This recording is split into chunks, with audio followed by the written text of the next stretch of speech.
আপনার শুধু গালি দেন সরকারকে নিয়ে আসা। সরকারকে ভুল তথ্য দিয়েছে কারা? এইসব মুনাফিক পীর ও আলেমরা দিয়েছে। বয়কট করো তাদের। তোমরা কারে বাদ দিছো? মুফতি আব্দুল মালিক সাহেব এত বড় আলেম, তাকে গালিগালাজ করছো কত বছর? মুফতি কামাল রাশেদি বাংলাদেশের সেরা মুফতিদের একজন, তার বিরোধিতা করো। তোমাদের বিরুদ্ধে ফতুয়া গেলেই মুফতি ভালো না। মাজলুম জননেতা হাফেজ আল্লামা জুনায়েদ বাবুরী রাহমাতুল্লাহকেও এত অকথ্য গালিগালাজ করছো তোমরা।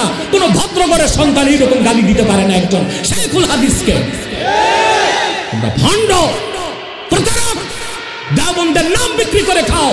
দেওবন্দের সাথে তোমাদের সম্পর্ক নাই। হুলুল আকীদায় বিশ্বাসী ভণ্ড পীরের এজেন্ট তোমরা, দালাল তোমরা।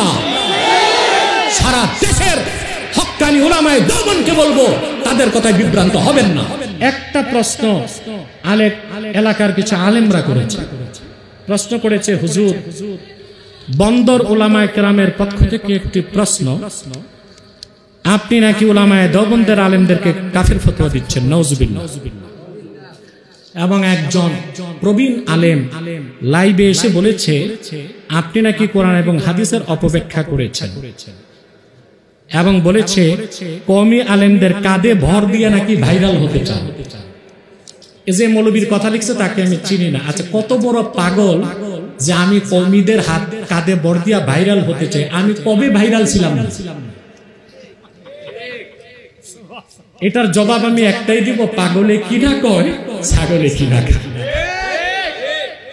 এটার জবাব দেওয়ার দরকার আমার নাই, কারণ জনগণ জানে পাগল হয়ে গেছে। দুই, সে বলেছে কোরআন শরীফের আয়াত ও হাদিসের নাকি অপব্যাখ্যা করেছে। সেটা আমার কানে এসেছে, আমি অপব্যাখ্যা করি নাই, বরং সেই মৌলভী সাহেব নিজেই তাফসীর পড়ে নাই বলে অপব্যাখ্যা করেছে। আমি বলেছি কুল ইন্নামা আনা বাশারুম মিসলুকুম। আল্লাহ বলেছেন মুহাম্মদ সাল্লাল্লাহু আলাইহি ওয়াসাল্লাম আপনি বলুন আমি তোমাদের মতো মানুষ।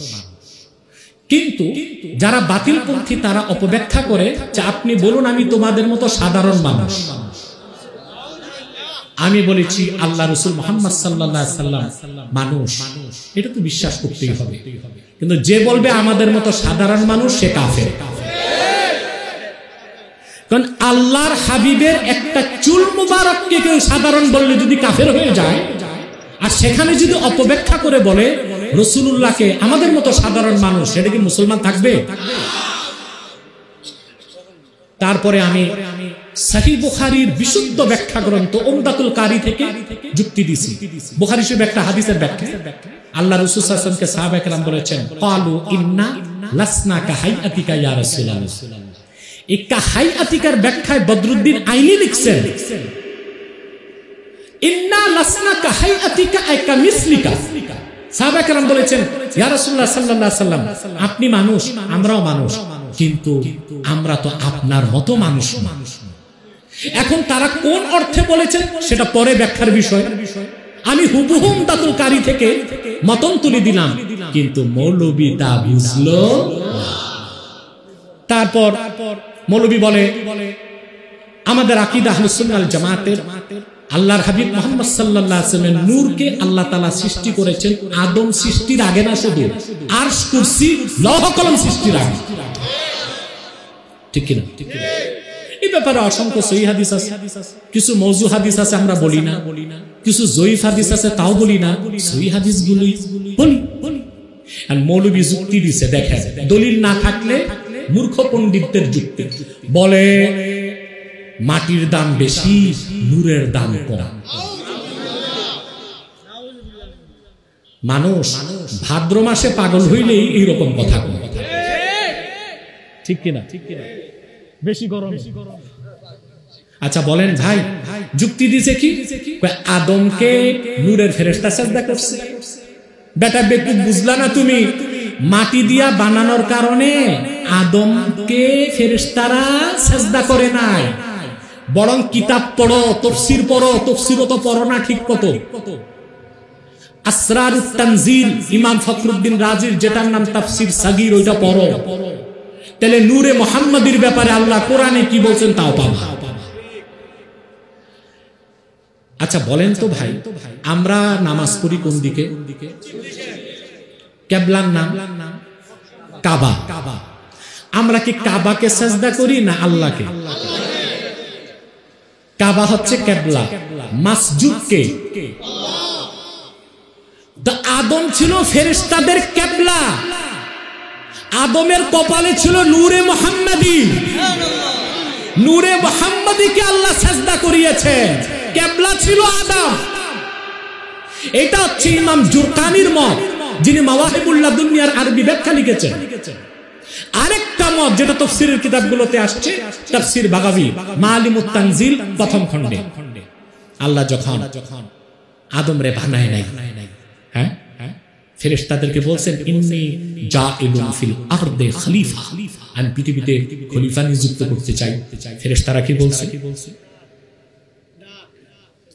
আতাজআলু ফিহা মান ইউফসিদু ফিহা ওয়া ইয়াসফিকুদ দিমা। আল্লাহ, এই নতুন একটা সৃষ্টি বানাইতে চাও, পৃথিবীতে যারা ফাসাদ করবে, রক্তপাত ঘটাবে, আমরাই তো আছি।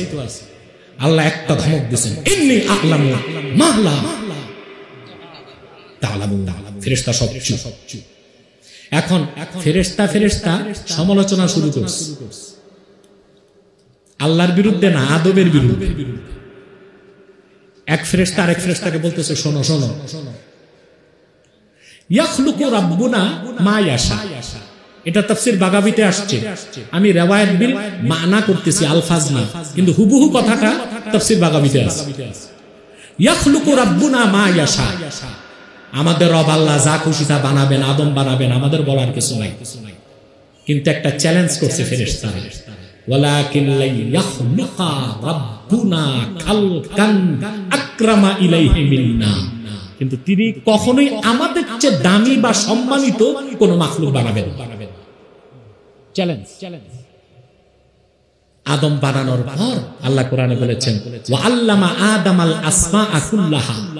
আল্লাহ আদমকে সবকিছুর নাম, ইলম শিক্ষা দিলেন। তারপর ফেরেশতাদের সামনে উপস্থিত করলেন। ফেরেশতাদেরকে বললেন, আম্বিউনি বিআসমাই হাউলাই ইন কুনতুম সাদিকিন। এই জিনিসগুলোর নাম বল। ফেরেশতারা মাথা নত করে বলল, ক্বালু সুবহানাকা লা ইলমা লানা ইল্লা মা আল্লামতানা। মাবুদ, সব পবিত্রতা তোমার, তুমি যদ্দুর ইলম দিয়েছো, এর বাইরে আমাদের ইলম নাই, একটা নামও জানি না। আল্লাহ আদমকে বলছেন, আদম তুই বল। আদম শুরু করছে বলা, সব নাম বলে দিয়েছে। এখন ফেরেশতাদের যুক্তি কি ছিল? যে আল্লাহ আমাদের চেয়ে দামি সৃষ্টি। যুক্তিটা কি বলতে ভুলে গেছে। তারা বলছে, লিআন্নানা খুলিকনা ক্বাবলাহু ওয়া রাআইনা মা লাম ইয়ারাহ।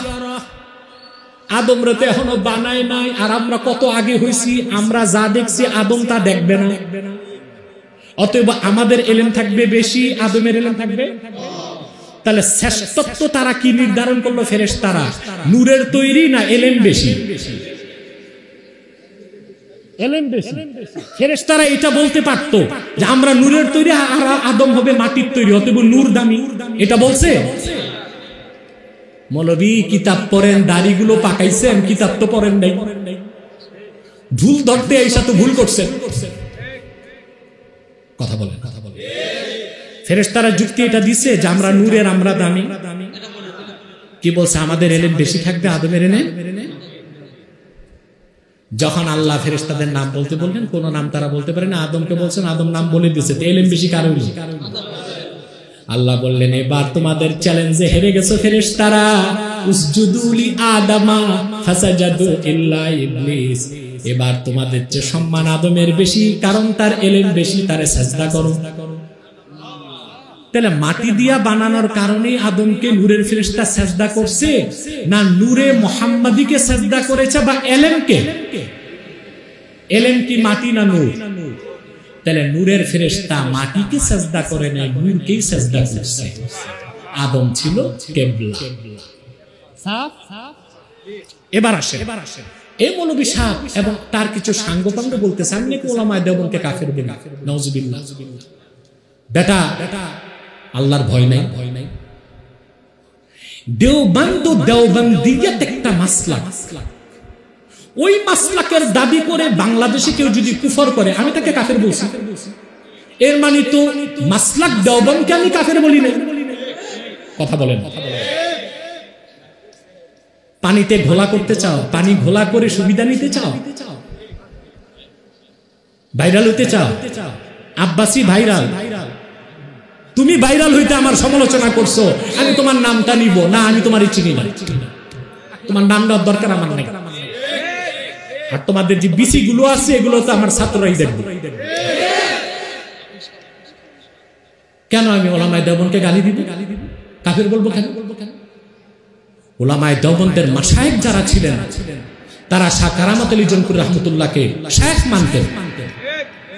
গোরা এক সৈয়দ আহমদ বেরেলী রহমতুল্লাহর এক খলিফা কারামত আলী জনপুরি রহমতুল্লাহ, ওনার থেকে সবচেয়ে সিলসিলা কারামতিয়া আলিয়া মাসলাকে শাহ কারামত আলী জনপুরি। আরেক খলিফা নূর মোহাম্মদ জাহাঙ্গীর রহমতুল্লাহ, ওনার থেকে দেওবন্দ। আরেক খলিফা নূর মোহাম্মদ নিজামপুরি রহমতুল্লাহ, ওনার থেকে ফুরফুরা। গোরা তো এক। তা আমি কি আমার মাসলাক যেখানে এক গোরা থেকে শুরু, তাদেরকে আমি কাফের বলবো? প্রশ্নই আসে না। কথা বলেন। দেওবন্দের নাম ভাঙ্গা খাও বেটা, দেওবন্দ চিনো না। দেওবন্দ কোনো ব্যক্তি নির্ভর না, এটা একটা আন্দোলন। দেওবন্দ একটা স্রোত, দেওবন্দ একটা মাসলাক। শাহ ওলিউল্লাহ মুহাদ্দিস দেহলভী রাহমাতুল্লাহর আন্দোলনের ফসল দারুল উলুম দেওবন্দ। অতএব সেই দেওবন্দের দোহাই দিয়ে কেউ যদি বাংলাদেশে শিরক করে, কুফর করে, হুলুলি আকীদা পোষণ করে, আমি তাকে কাফের বলেছি, ভণ্ড বলেছি, প্রতারক বলেছি, উলামায়ে দেওবন্দকে বলি। তুমি দেওবন্দ কবে থেকে চিনো বেটা? বাংলাদেশের মানুষকে দেওবন্দ চিনাইছে কে? কারামত আলী জনপুরি রহমতুল্লাহর নাতিরা। কারণ কারামত আলী জনপুরি রহমতুল্লাহ ইন্তেকাল করেছেন 1873 সালে, আর দেওবন্দ প্রতিষ্ঠিত হয়েছে 1866 সালে। হযরত শাহ কারামত আলী জনপুরি রহমতুল্লাহ তার মিশন শেষ করে 2 কোটি লোক মুসলমান করে যখন বিদায় নিছেন, তার কিছুদিন আগে দেওবন্দ প্রতিষ্ঠিত হয়েছে। হযরত শাহ কারামত আলী জনপুরি রহমতুল্লাহর ইন্তেকালের সময় আশরাফ আলী থানভী রহমতুল্লাহ বয়স ছিল মাত্র 12। তো জনপুর মাসলাকের লোক তো অন্য মাসলাক ধরে ভাইরাল হবে না, বরং তাদের দোহাই দিয়ে অন্যরা ভাইরাল হবে। মাওলানা তোমার বয়স হয়েছে, কথায় ভারসাম্য রাখো। বিচিগুলোর জবাব আমি দেই না, তোমার মতো দাড়ি পাকা মানুষ এতটা খেয়ানত কেমন করে করো? এবার আসো, তুমি মাওলানা ইসলামী আন্দোলনের কত ক্ষতি করছো আমি কি জানি না? তুমি যেই পীরের দালালি করতেছো, তারা এবং তোমরা হাফিজ হুজুর রহমতুল্লাহকে অপমান করছো। তাকে তোমরা অপবাদ দিছিলা তিনি শিয়াদের দালাল। যখন 4 দলীয় জোট ছিল ক্ষমতায়, তখন রয়ের টাকা খেয়ে তোমরা শেখুল হাদিস মাওলানা আজিজুল হক রহমতুল্লাহ, খতিব ওবায়দুল হক, মুফতি আমিনী সাহেব এবং মাওলানা মহিউদ্দিন খান, তাদেরকে তোমরা জামাতের এজেন্ট বলছো। পরবর্তীতে দেখলাম মাজলুম জননেতা হাফেজ আল্লামা জুনায়েদ বাবুরী রহমতুল্লাহকেও এত অকথ্য গালিগালাজ করছো তোমরা। কোন ভদ্রঘরের সন্তান এরকম গালি দিতে পারে না একজন শেখুল হাদিসকে। তোমরা ভণ্ড, প্রতারক, দেওবন্দের নাম বিক্রি করে খাও, দেওবন্দের সাথে তোমাদের সম্পর্ক নাই, হুলুলি আকীদায় বিশ্বাসী ভণ্ড পীরের এজেন্ট তোমরা, দালাল তোমরা। সারা দেশের হক্কানি উলামায়ে দেওবন্দকে বলবো, তাদের কথায় বিভ্রান্ত হবেন না। আমার সাথে আপনারা থাকলে, না থাকলে আপনাদেরও ক্ষতি নাই, আমারও ক্ষতি নাই। থাকলে উম্মাহেল্লাহ। দেওবন্দের জন্য দরদ আসছে। 13 সালে হেফাজতের বিপদের সময় কোথায় ছিলাম মৌলভী? সুসময়ে অনেকে বন্ধু হয়, অসময়ে হায় হায় কেউ কারণ। 13 সালে হেফাজতের বিপদে তোমাদের পীর আর তোমরা মৌলভীরা রয়ের দালালি করে হেফাজতের বিরোধিতা করছো। এই অধম হেফাজতের পক্ষে কথা বলে গেছে। কারণ আমি চাইতাম অরাজনৈতিক একটা সংগঠন থাকুক যারা ইসলামী আন্দোলনের নেতৃত্ব দেন।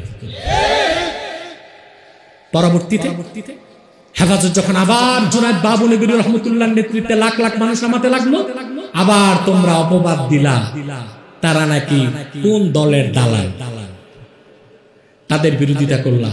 বিরোধিতা করতে করতে কতটুক নিকৃষ্ট কমিনা তোমরা মজলুম আলেমদেরকে অপবাদ দিয়া রাষ্ট্রকে সুযোগ দিছো তাদেরকে অ্যারেস্ট করা।